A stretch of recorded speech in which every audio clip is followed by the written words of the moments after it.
Oh boy, it has been a long time coming. Sir BCHD is making his return, making his mark on FIFA 23. We're back on the career mode grind. It has been a lengthy hiatus, but we're going to make a slow and steady return to regular content coming back on the channel. And I thought, why not get this soft launch back on track with a Arsenal rebuild under Mikel Arteta now that we can play as actual real managers. Unfortunately, he doesn't have his face scan in the game, but the Gooners, the North Londoners, are ready to take charge of the Premier League again. And one of their former club heroes is turning into a little mini Pep Guardiola over at the Emirates Stadium. As we're going to advance with Arsenal, this is going to be my first rebuild in ages, attempting not to get sacked, exploring all the new features, and just getting used to career mode again. Here are the settings we're going in for. I've enabled the first transfer window, however, we won't be spending anything until January. It's just going to be club admin until then. It is so good to be back. So BCHD is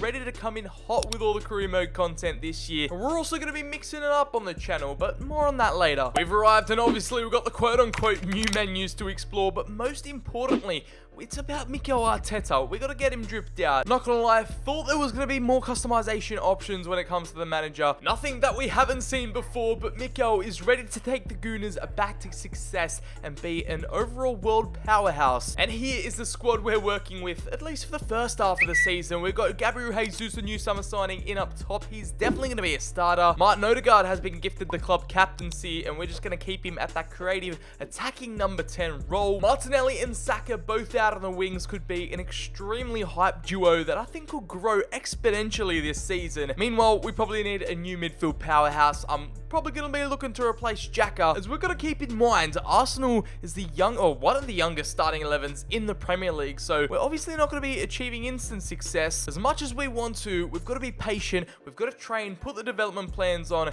and try and get this Arsenal squad to perform at peak performance, whilst we've got some absolutely quality players on the bench like Smith Rowe, who should arguably be starting over Martinelli in terms of rating. In terms of the brand and the system, I want Arteta's boys to be playing with defensive style. I'm going to put pressure on heavy touch and build up play. Offense, we're going fast build up and the chance creation, direct passing. When it comes to finances, this is what we've got to look forward to come January, when we want to splash the cash and get some upgrades to the team. £90 million. However, the squad does have a few players we can send out on loan, potentially even sell. I mean, with a squad of 45, we've got some work to do behind the scenes. The admin will be going crazy, but of course we've got to check out the youth academy and see this homegrown talent, Ollie May, the English striker who could potentially replace Gabriel Jesus, grow even further than him with an 83 to 94 potential. We're going to get him signed up to the first team straight away, potentially even loan him out. 5-star skill moves, 5-star weak foot. The 16-year-old can play a striker and center forward, which I love. High attack and work rate, low defensive. Going to get him straight into the first team. And Celeba Machado, 15-year-old Brazilian with 67 to 89 potential. I don't mind him. Let's see how growth and dynamic potential work and get down to things in this rebuild. See what's working, see what doesn't, and just, get an overall feel of the game. There is actually so much not really dead wood. They're just young players that haven't been loaned out yet, but there are a plethora of talent out on loan that will be doing the business. The Arsenal talents, they're just producing them on a conveyor belt at the moment. Nothing too exciting to keep you interested, but yeah, just a departure to start things off for the video. We have got Eddie Nketiah on a 2-year loan. He's offered to Villarreal to get some valuable experience in La Liga. And right here, it is our first proper departure for some money. It is the right back, Cedric, the Portuguese. He's departing for Celta Vigo. The 30-year-old is off for £5 million. It's going to be the first of many times we see this cutscene this year. Cedric being ushered out of the Arsenal headquarters, kick him out of North London,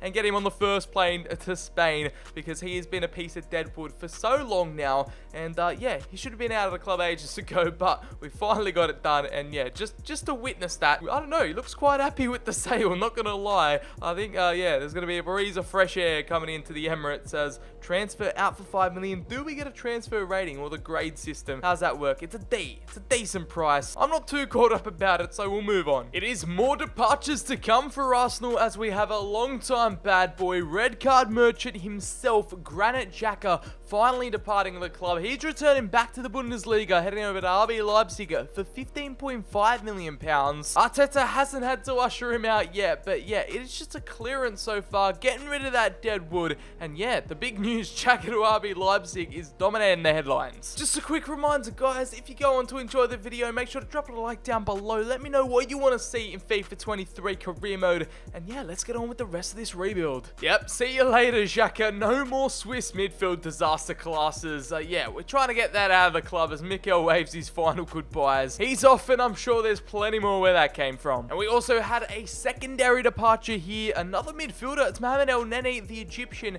now 30 years old. That was a bad negotiation. I mean, Newcastle got him for his asking price. Didn't really need to ask for much more, but yeah, just more deadwood shifted out of the club. And of course, a loan move. I like this feature in FIFA 23, just currently showing all the transfer deals going on. It is a loan move for the Romanian talent. He's off to Benevento. We've reached deadline day, end of our transfer business. Not gonna lie, not the biggest fan of this deadline day news screen, but I am a major fan of the latest rumors tab, which has Martin Odegaard linked to Man United, which I can confirm is not happening. We're gonna skip past deadline day. We've kept it simple, shifting on some dead wood with 2 loan deals and 3 official sales, and that leaves us with an extreme war chest of £133 million come January, and we're gonna need it, trust me. Yeah, it's not looking good come the midway point of the season. Arteta's Gunners in 10th, going backwards. Arsenal Fan TV would not be happy right now, only with 5 wins on the board. It's not looking good, bruv.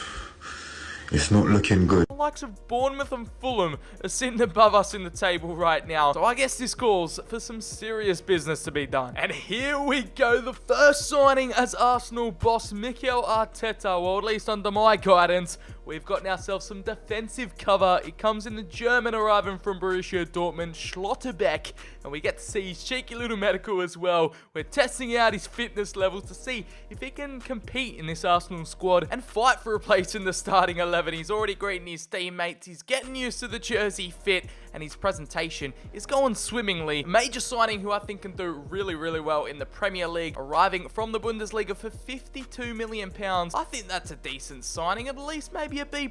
No, we get a full A. That is it. We passed the test, and it's an excellent deal. He's now gone up to an 84 rating since I signed him, so yeah, we're going to have to do some, tinkering in the starting 11. He had a £65 million asking price, and we managed to get that down by like 13 million. I think we've done extremely well there. He looks good in red, doesn't he? And that is a major bargain and a huge addition to add to the squad. So these Bundesliga rivals just keep on coming, and it is a major signing, a statement of intent here in North London. Now, I think this is just the same cutscene over and over again, but we'll watch it back. It is Christopher Nkunku. Now, I know he's off to Chelsea in real life, or at least, there's some rumors going on at the time of recording, but we're bringing the Frenchman to the Emirates to see what he can do. Such a dynamic player. I don't know how PSG let him go from their youth academy, but here in the Premier League, I think he can shine and really put on a show. He's taken Thierry Henry's number 14 as well. Another player who just suits that Arsenal red and is going to really have an amazing time with this attack up front. He can assist, he can score goals, he can do everything.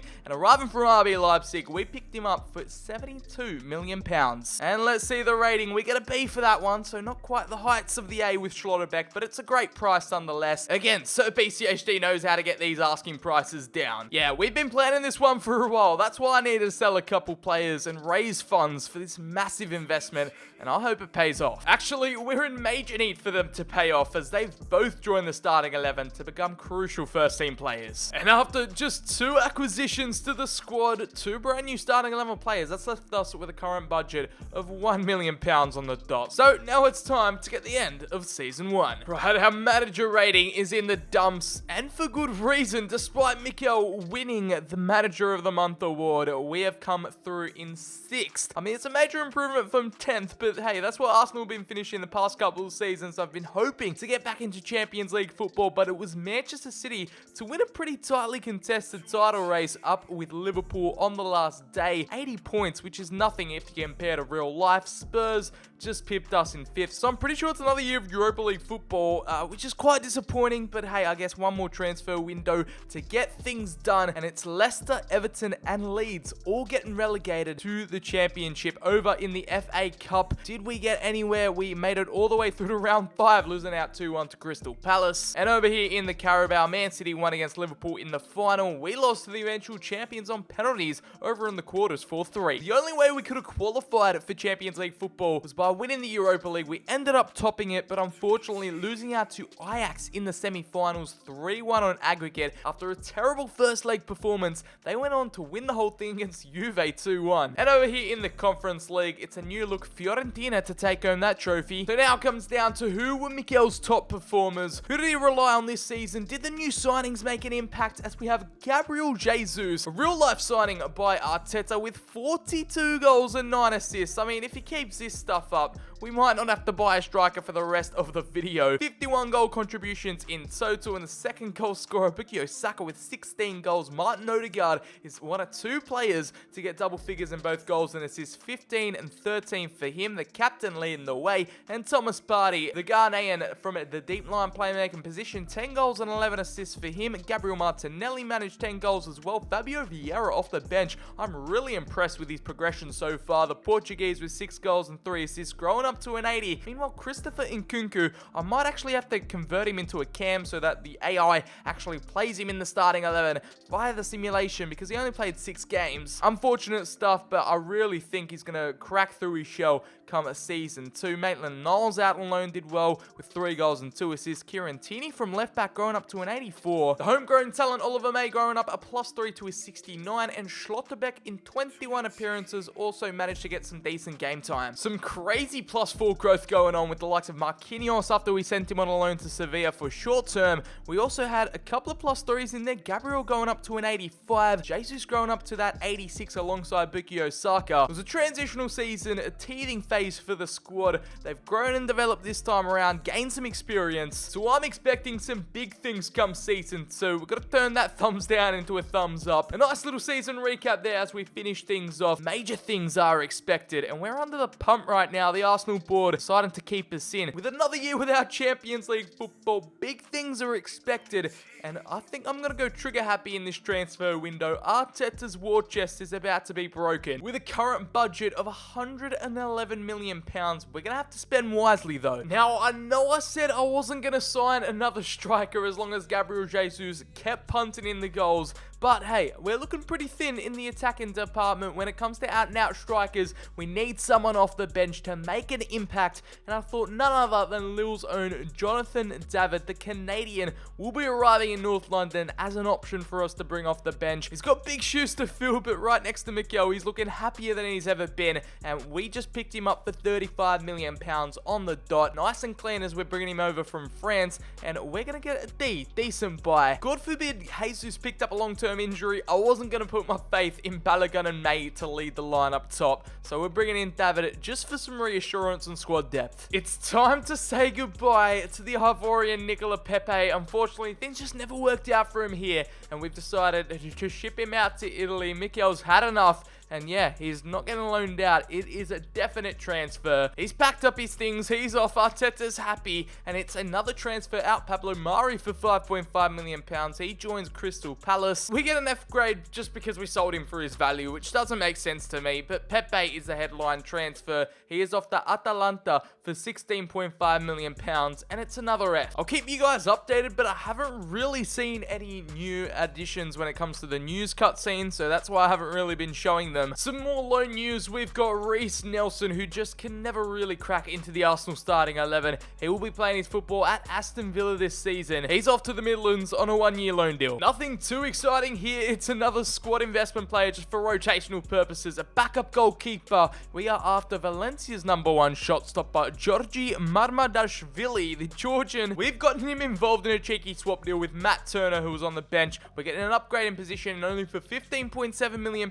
We're accepting that offer, and oh my god, this transfer cutscene, it's going to get repetitive. I'm already starting to get annoyed with it, unfortunately, but yeah, no game face scan, but I thought that Georgian would be a smart investment to make just in case big old Ramsdale gets injured. We've got a solid backup. Yeah, first swap deal of FIFA 23. It feels good, and that was an F negotiation. Come on, guys. We all know I'm the king of swap deals. I don't care what my sporting director says, he can't bring me down. The sales are coming through thick and fast, and yeah, it's a player that has been on the fringes of the team for a while now. I still don't know how he plays for Arsenal in real life, but Rob Holding has finally packed his bags, and he's departing off to the Bundesliga. Frankfurt pick him up for £11.3 million just to get him off the wage bill, and again, another F negotiation. I feel like I'm being insulted. Come on, FIFA, I only took a year off. I'm not that bad at selling and buying players, alright? The Englishman finally says goodbye to the Premier League, and we managed to sell the 27-year-old in his prime. As Thomas Partey enters his 30s, his days might be numbered in terms of career mode. With stats potentially being decreased, we needed to bring in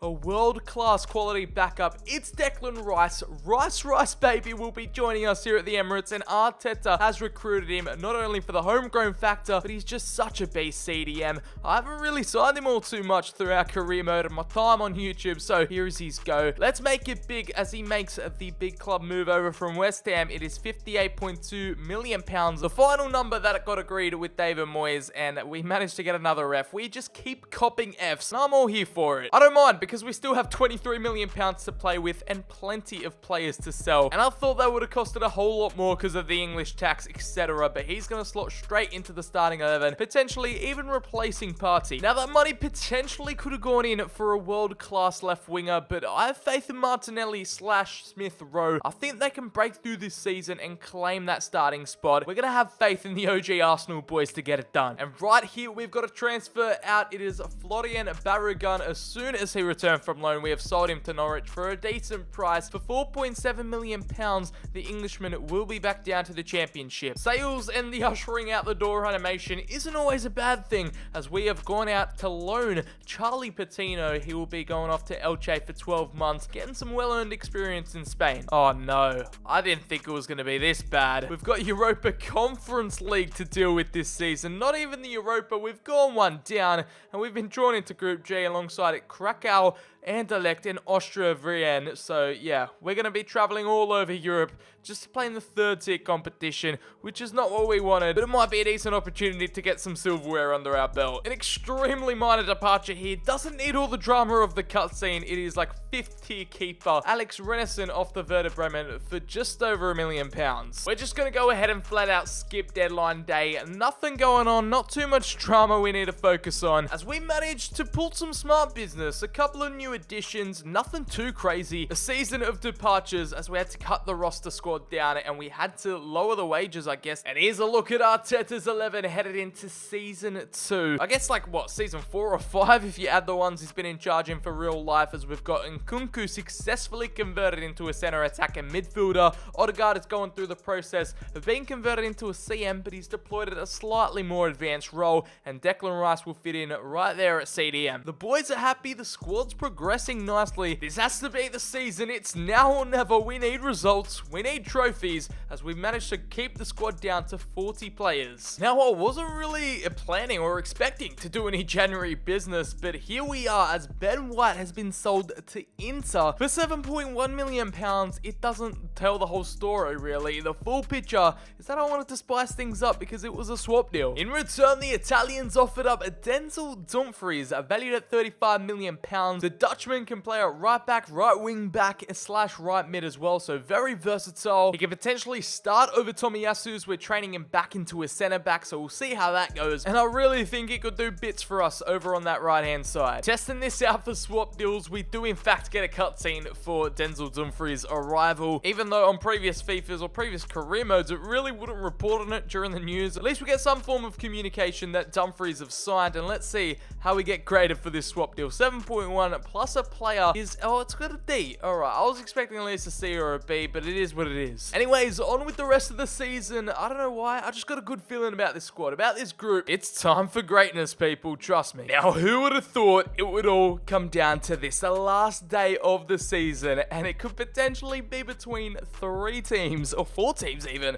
to win the title. Man City still in with a chance, but it's us, Spurs and Chelsea, the London clubs, with the main opportunity to win it on the final day. Now, last fixture up against Preston North End away. Surely it's got a win written all over it. From 10th to potentially title winners on the final day. That's the lineup we're going in with, our best starting 11. Let's get these 3 points away and witness Arteta become champions of England with a cheeky 2-1 away day winning Kunku to seal the deal. And Arsenal are back to being Premier League champions. And there we have it. The first piece of silverware won in FIFA 23. Not only that, Ramsdale goalkeeper of the tournament for the cherry on top. We can't celebrate too hard though. We've got a Europa Conference League final up against Feyenoord. We don't really need to win it considering we've qualified for the Champions League. Back in Europe's elite competition, we end up winning the league by a point. Manchester United just finishing outside the top 5. Meanwhile, getting relegated, it is Burnley, Reading and Preston all going back down to the Championship. Over in the FA Cup, it was Cambridge United to make it all the way to the final with a magical run, losing out to Man City in the end 3-0. Meanwhile, we got knocked out in round 5 to Chelsea 2-1. And the Carabao Cup again was won by Manchester City, so it's good to see that there were different league winners. Meanwhile, it was a shameful humiliation against Bristol Rovers on penalties 5-4 in round 3. I wouldn't usually put this much emphasis on this competition, but our current status for the board is weak. We could potentially get sacked. We don't have the manager rating this year. We've just got a thumbs up and a thumbs down with different colors, so we're gonna skip ahead and hopefully claim a cheeky double here. I wouldn't mind another piece of silverware to head us into the Champions League for season 3, just to show a statement of intent, and of course we do, with a 3-1 win. Smith Rowe and Odegaard make it 2-0, and then Schlotterbeck to seal the trophy. And it's been a slow start, but Arteta's finally got the ball rolling, and it's an Arsenal double up for Arteta. The more the merrier, I don't care. I just want to add another piece of silverware to the trophy cabinet, and we've done exactly that. And we got to find out Arteta's best performance for season 2. Was it the same old story, or did some new faces step up? Of course it was Gabriel Jesus to be the top goal scorer. Didn't reach the 40+ goal hype from last season, but hey, 35 goals and 3 assists, pretty decent. Christopher Nkunku as a fully fledged converted cam got 20 goals and 5 assists. Bukayo Saka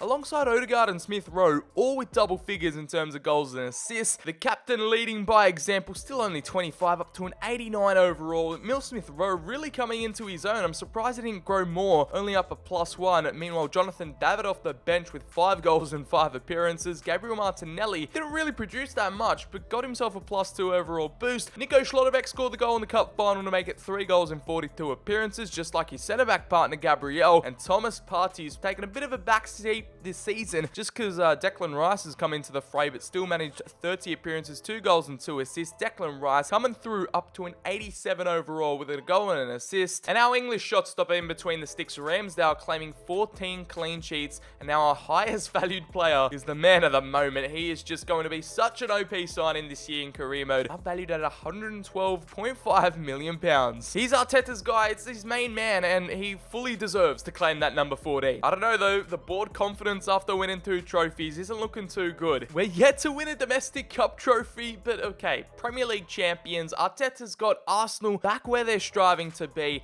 and we have survived for season 3. The board are going to back us for 1 more year. Returning to the Champions League for the first time in what, 6-7 years. The future's looking bright, and this team is ready to conquer the world. We get to renew a few contracts and do some admin back work, but we have a current budget of £94 million after winning the Premier League, so we're going to have to invest in either a star player or some quality backup. This team is going to need all the help they can get if they want to win the Champions League at the first time of asking, so let's get to this business. Now, we've already done some minor work behind the scenes to loan a couple of players out and sell some dead wood, but here is the first pretty major departure of the season. We've ended up selling long-time Arsenal boy Reece Nelson, who just kept on getting loaned out and loaned out, never really going to make it, and pretty much no hope for starting in the starting 11. So yeah, we've ended up shipping him out. He is moving to Marseille over in France for £10.2 million we managed to squeeze out of them. So I think that's a decent price. Are we going to get a nice rating? No, it's just a C, just mediocre. It had to be done, freeing up some budget space. He departs alongside Harry Clark, who I really didn't even know existed, for £1.8 million. He's moving to Girona. And Fenerbahce secure Marcelo Flores on a 1-year loan deal. Here's another one out the door. It is the homegrown talent who just never really clicked here at Arsenal. I really wanted him to do well, but when he got the likes of Gabriel Jesus scoring upwards of 40 plus goals a season, he is off to Porto on a 2-year loan deal. And also Charlie Patino on another 2-year loan deal. He's going out to Braga. Again, we never really had time to develop these players, so I'm just trying to see what happens when you loan out players. Do their potentials get better? Do they actually perform? I don't usually do that in big rebuilds or showcase loans, but I'm just trying to experiment and see what happens this year in career mode. Now, I was really tossing and turning over bolstering our attack, bringing in Federico Chiesa for £50 million in a swap deal involving Gabriel Martinelli headed the other way, but I thought, you know what, he's only 23, he's still got time to improve and make an impact off the bench. Introducing Champions League quality at an 88 overall, the Italian stallion, but then I thought, we're looking pretty thin in defense. We need another backup, a major backup centre back, and Ronald Araujo, I found him at Newcastle United, and we've agreed an £81 million deal for him. It's pretty expensive, it's pricey. He's versatile enough, he can play at right back, however, it pretty much takes up our entire budget, so we're going to go ahead and accept that. Bringing in a star-studded defense, because remember, defense wins your titles, attack wins your games, and I'm pretty confident in our attack already. It's a transfer in. I think this is going to be an F transfer straight off the bat, just because of the price, and no, we ended up getting an A. Don't really know. Okay, I've actually just given up with this rating system, because I don't understand how it works. Chiesa's going to have to wait, but is that the signing we regret? Or is it the one that is going to be the key to unlocking multiple trophies this season? I guess we'll have to find out. With no real plans to sell anyone else, that's pretty much all of our business done in one transaction, leaves us with a remaining budget of $9 million. It's been a journey. We've trusted the process, but it's been a long awaited return to the Champions League. And finally, let's see what group we've been drawn into here. Who are we coming up against? RB Leipzig, PSV, and Panathinaikos. I think that is an easily winnable group. Let's hope this team can do it on the domestic front and the continental stage as well. Not too bothered with deadline day in all honesty, so we're just going to go ahead and skip it. A few minor departures, but mostly loans, and Araujo, our main investment, £81 million. Let's hope he gets the job done at the back. Here is the full official starting 11, and here we've got an incredible bench. We've got some insane backup. The squad is looking world class, but can they face the European test this season and go all the way? Let's hope so. We're going to hope for no major injuries, but there they are, and Arteta's men are ready to go again. It's a shame because the Gooners could have go back-to-back and defend the Premier League title, losing out to Manchester City in the end by 6 points. They finish runners-up as West Ham up in the top 4, Wolves finishing above the likes of Spurs and Chelsea. This career mode has just gone crazy. Man United down in 9th, and over near the bottom getting relegated is Everton again, Brentford and Crystal Palace finishing rock bottom. Over in the Community Shield, up against the eventual champions of the Prem Man City. We ended up taking that one home 3-1, so a little bit of silverware there to celebrate about. Meanwhile, in the FA Cup, nothing much really happening. City taking that one home again, and the Gooners getting knocked out in the early rounds in the replay against Liverpool, 5-4 on penalties. And here's the Carabao Cup. Okay, at least we got some domestic silverware to look forward to. In terms of the cups, we've gotten both the Carabao and the Community Shield. The 2-1 win in the final over Liverpool, and the Champions League. The most important, we didn't make the final as Real Madrid took down Roma in a 5-goal thriller. We got eliminated in the quarterfinals up against PSG, 3-1 on aggregate. Again, we made a decent little run, top in the group, pretty much flawless. And over in the round of 16, we beat Olympique Marseille 4-2. And when it comes to the top of the top European clubs, we still aren't on their level yet. Not a bad effort, but it just proves we're a couple of steps away if we ever want to claim the major European title. And this time, we've got a different top goal scorer in the club. It is Christopher Nkunku. Don't know if the AI are playing him as striker, but surely in that center attack and midfield spot, we're getting the best out of the Frenchman. 30 goals and 14 assists for the 27-year-old in his prime, and is the first player to enter the 90s. Gabriel Martinelli, I am so glad we didn't swap him out for Chiesa, because he ended up proving to do bits this season. 20 goals and 8 assists for the Brazilian. The 23-year-old deserves more than a +1 to his overall. He's going absolutely crazy, just like Martin Odegaard, the captain, 17 goals, and the elite playmaker with 22 assists. The Norwegian absolutely tearing it up alongside Saka. Jesus with only 14 goals. Is it time for a new attacking outlet? Is he getting found out? Maybe that's the reason why we didn't perform as well as we could this season. Jonathan David off the bench getting more game time and pretty much getting the same goals as Jesus. Kieran Tierney from left back with 5 goals and an assist. Declan Rice with 6 goal contributions, just like Emil Smith-Rowe, who was definitely outperformed by Martinelli this season. Dumfries got some action, so I'm glad the AI are rotating and doing that well, because across multiple competitions, these players are getting the best made out of them, just like Ronald Araujo, the Uruguayan beast at the back with a goal in 50 appearances, but going up a +4, which is absolutely incredible. Arteta made the right choice. They're going for him over Chiesa because, yeah, that is just definitely worked out in our favor. 3 players now entering the 90s, 1 in attack, 1 in midfield, and 1 in defense, so it's perfectly balanced, and now our highest valued player stays as Christopher Nkunku, valued at £120.5 million.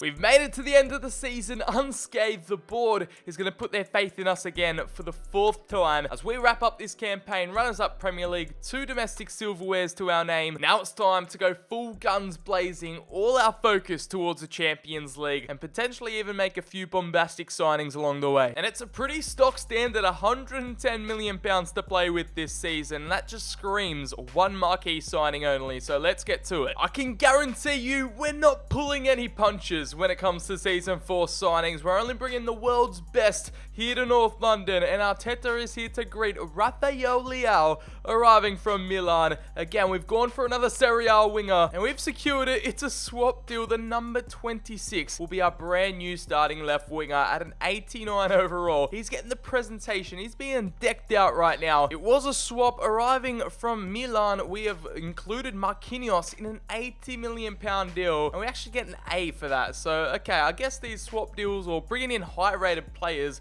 are just going to automatically give us a higher grade, which is what I've been catching on to right now. He hasn't got a game face, which is quite disappointing. He should probably have one by now. But anyway, I think he's going to be the key for us unlocking so many defenses this year, and it's going to be a pivotal role in our starting 11. We didn't even have to sell Smith-Rowe or Martinelli, Arsenal fan favourites. We just added another quality piece, swapped out a squad rotational player, and there you go, starting left winger, which completes an absolutely lethal front 4. The second time's the charm as we return to Champions League action. We've been drawn into Group A alongside Hoffenheim, Olympic Lyon, and Dinamo Zagreb. So again, extremely winnable group, even easier than last year. So I'm expecting us to pass by on flying colours. We've kept it short, sweet, and simple this summer. 1 acquisition, 1 world-class talent now has reached a 90 overall. Here we are then, the starting 11 headed into Season 4. Rice picks up a long-term injury, unfortunately, but Odegaard and Nkunku will hold it down in the midfield for now. I think that quality, that squad depth is ready to take on as many competitions as possible this season. Is this the year? Is this Arteta's time? I guess we're going to have to find out. Things aren't looking good. The board ain't happy, and our current status is critical at the moment. Arteta could be getting the boot at any second, as again, 2 seasons in a row, we've failed to capture the Premier League title. Man City have done it again over United by 3 points. Meanwhile, we finished in 3rd place with 78 points, just securing Champions League football for next season. But again, another disappointing league campaign,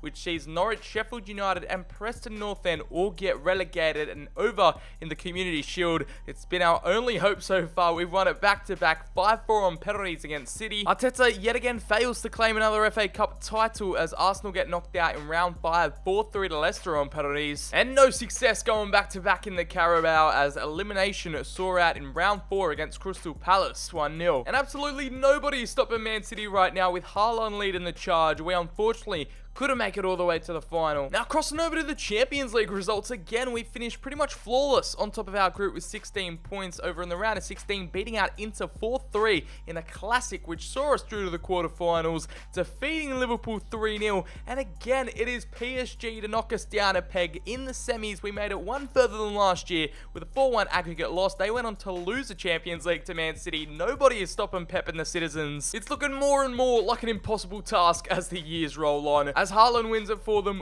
1-0. However, at least this time around, we got one step closer. The squad aren't looking the happiest they've ever been with only one piece of silverware. I mean, the Community Shield didn't even really count it. However, we've got a new top goal scorer, someone I thought would be a backup to Jesus, but all of a sudden the Canadian has taken over. Jonathan David with 22 goals and 6 assists. Rafael Leao, the new boy, the star boy, Portuguese winger, has racked up 25 goal contributions. Christopher Nkunku, ever consistent, ever so great with 17 goals and 13. As Jesus, I think we got him a new contract and maybe his squad role isn't as important as we once thought. Yeah, he's back to important, so he hasn't been playing. Maybe it's time to replace the Brazilian. I'm not sure, as Martin Odegaard with a career low stats-wise season, 10 goals and 9 assists. Bukayo Saka with 7 goals and 11. Martinelli pushed to the back doors of the squad as, yeah, we've got Leao in that position. The Brazilian having a stinker of a season, but Thomas Partey just turned 32 and still growing. In terms financially, Nkunku still leads the charts in that regard alongside Leao. It's now or never really. It's one of our poorest league recap seasons to date, third in the Prem. Only won one trophy. Season 25-26 hasn't been one to remember for Arteta and Arsenal. Despite the deep Champions League run, the board have decided to keep us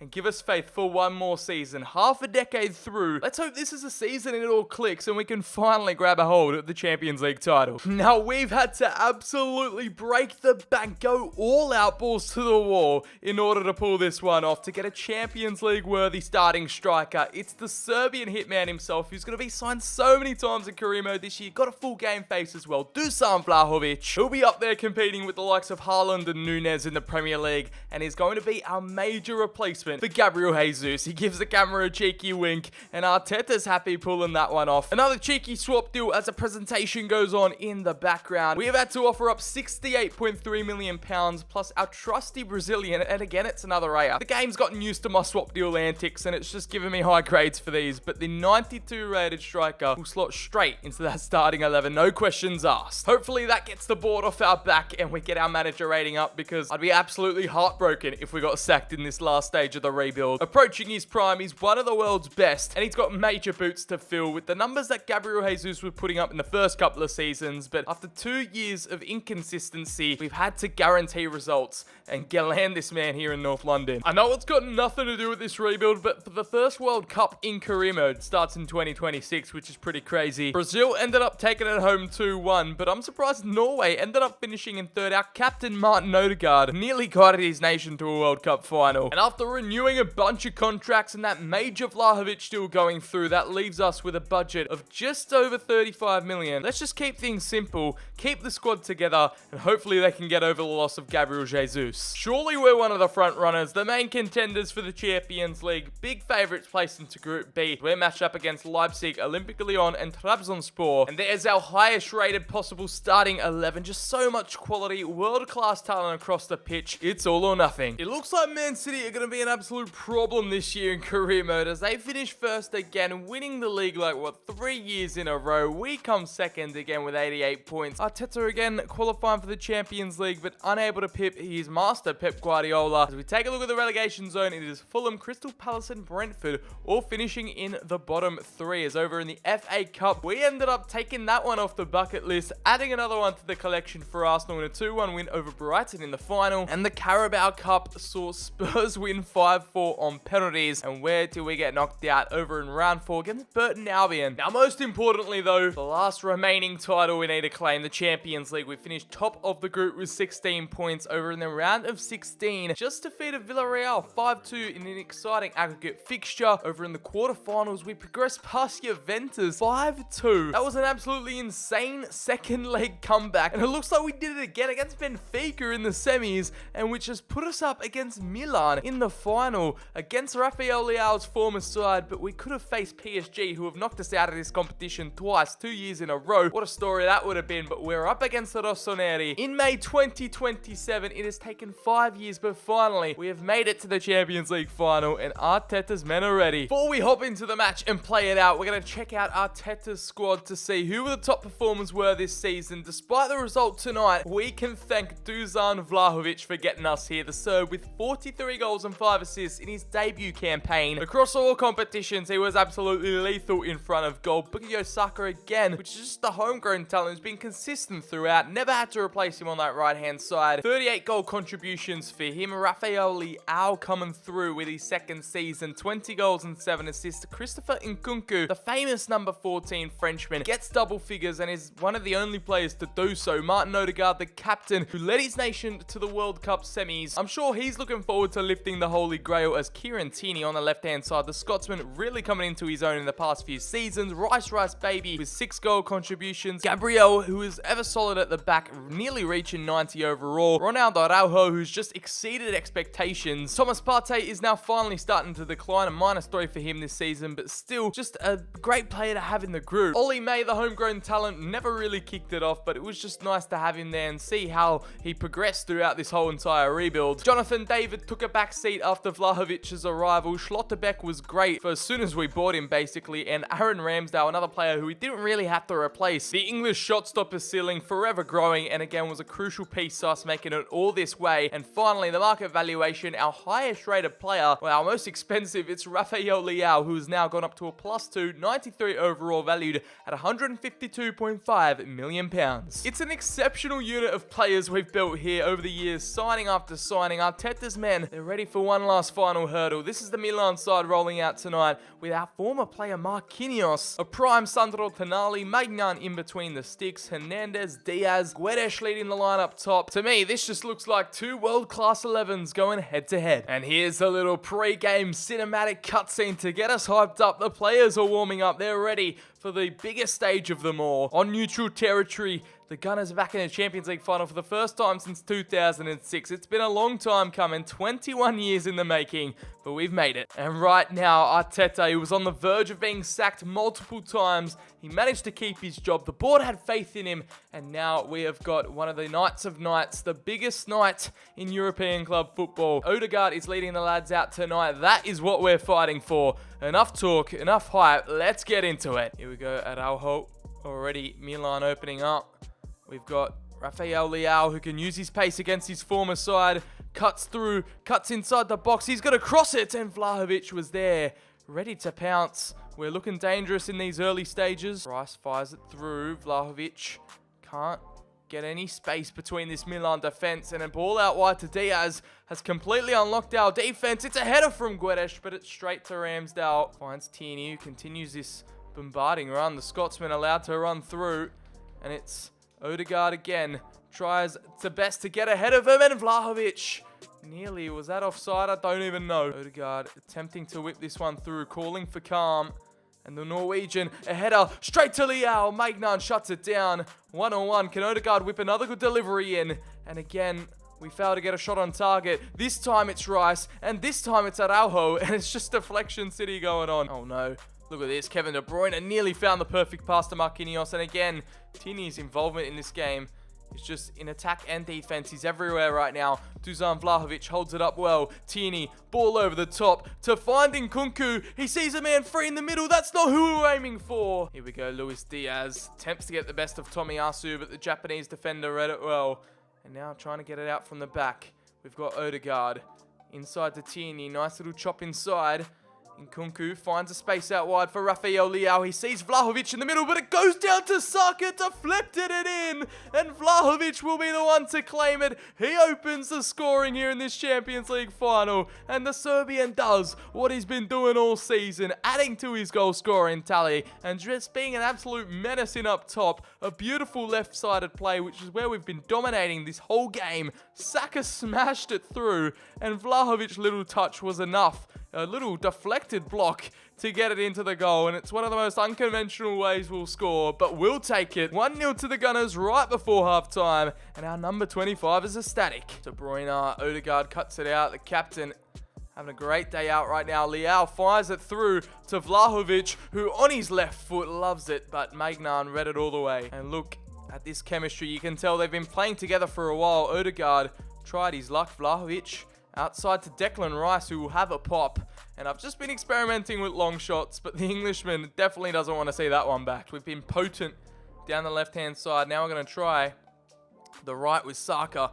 Nkunku, Saka again, Tomiyasu making a brilliant run, and we're just stretching this Milan defense. It's the header inside to Odegaard, which doesn't work. Declan Rice heads it back down. Christopher Nkunku on his left boot. It is the Mike Maignan masterclass right now. keeping it from being 2-0. Couldn't get that one to work. It is halftime. We'll take that 1-0 lead. I don't mind. We deserve it. We've been attacking left, right, and center, and finally managed to crack open their defense, but there is still a second 45 to get the job done. Nothing's won yet. I'm sure Arteta gave him a halftime talking to. It's time to get the second leg, or the second half, I should say, underway.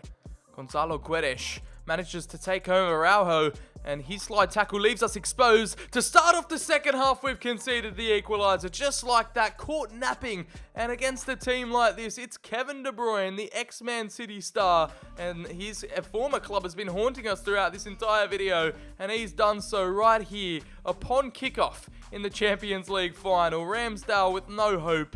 And yeah, it's been pegged back to 1-1, and it looks like it is game on from Milan's captain. Tierney again through to Leao. We've got some space here. It's in Kunku to drill it low, but he should have taken more time with it. Here we've got Robertson back outside to Farias, who finds De Bruyne again. It is Guedes in a bunch of space, and now it's time for Ramsdale to respond and make a save of his own. Gonna have to deal with this as, oh my goodness me, Ramsdale, Araujo, just calm it down. We need to warn off this Milan attack, because it looks like they're about to get the one to put them in the lead. As Vlahovic again, he's been quiet since his goal. Back to Leao, inside to Nkunku.